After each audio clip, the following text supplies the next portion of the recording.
Hello, world, your favorite podcast host about, well, creativity, aliens, conspiracy theories, paranormal, writing, music, theater, all of it. My name is Anthony Diaz, and I am the owner of Alpha Line Productions. It's the parent company that houses the majority of all of my creative endeavors, and I am testing out some new equipment.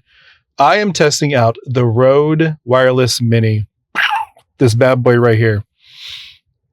I didn't know exactly where to put it, so I'm putting it roughly in the middle of the seatbelt. I am currently in line, and I'm safety cautious, so I'm going to put it right in the middle of my seatbelt and see how it sounds when I get back home and put it through Adobe in Riverside. See how it sounds. I wish I could see levels. That's the only downside about it, is I wish I could see the levels of the gain.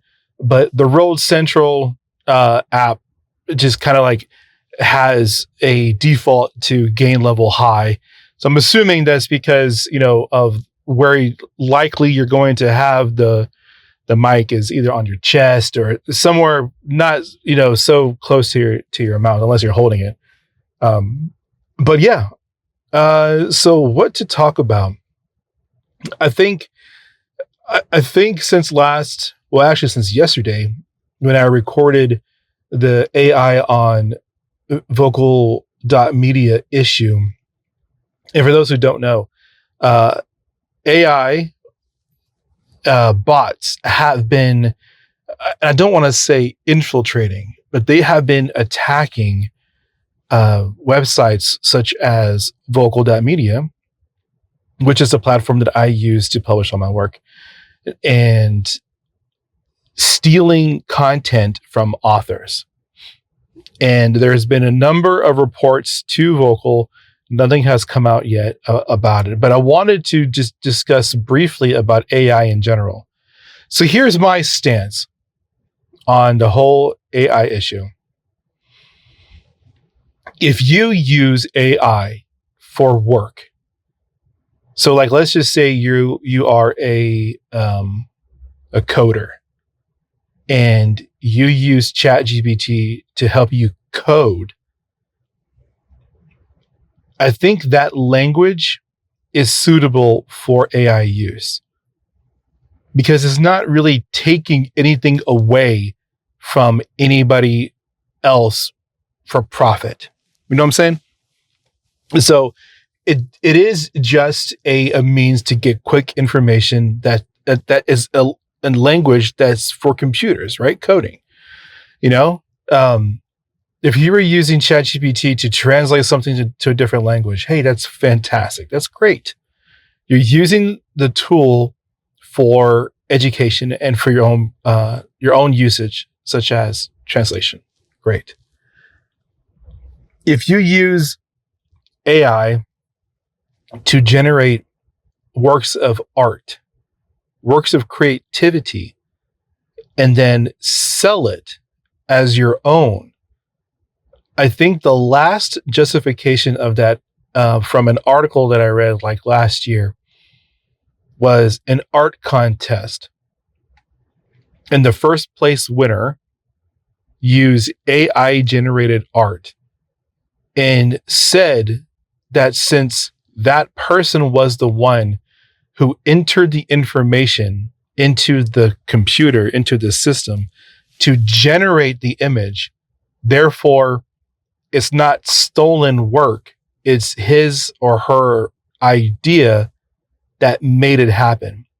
And that was the justification to enter this work and won prize money. I think that is unethical. And I think that cheats out a lot of hardworking creators who are sometimes living through contest to contest to gig to gig to gig, if you use AI generated work to submit to a contest for writing, it's the same thing. Now, can you use AI generated work as inspiration? I think there is the very fine line between using an image generated using AI software for inspiration to use in your own work. So that means that on a personal standpoint, that means you cannot use any of the AI generated imagery to like alter in any way and then create and then call it your own work. You would have to use it as a prompt, like a writer would, and come up with a story, come up with a painting, come up with a piece of artwork based off the inspiration that you have. More recently, I have been seeing contests. As a writer standpoint, I have been seeing contests that have been popping up on social media through emails and saying, hey, this is I think the last one I saw was the New York NYC creative writing contest or something like that. I can't remember what the actual name was. And you click the link and it said in big bold letters, no AI generated work.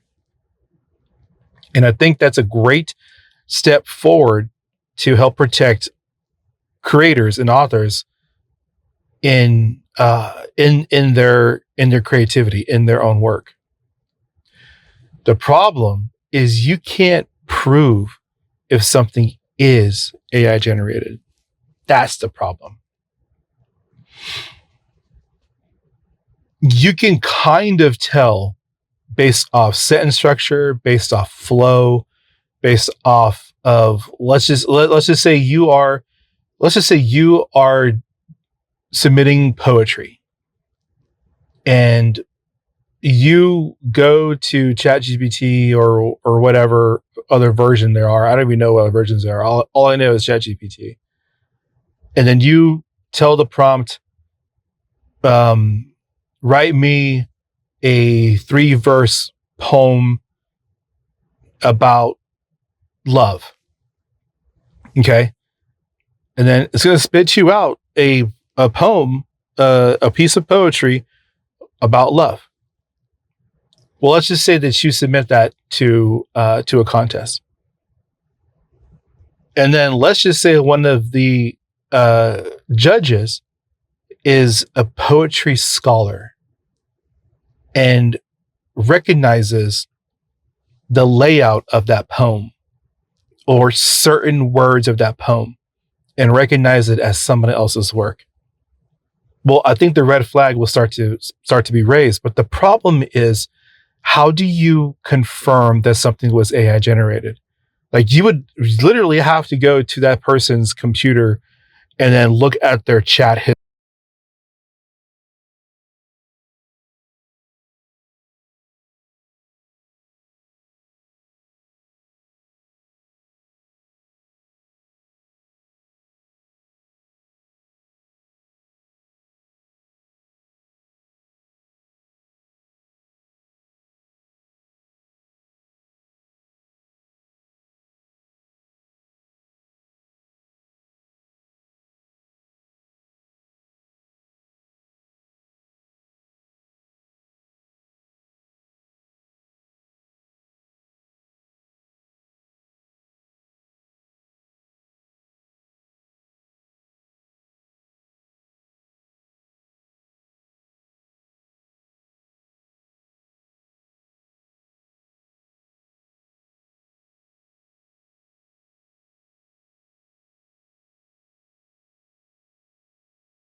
AI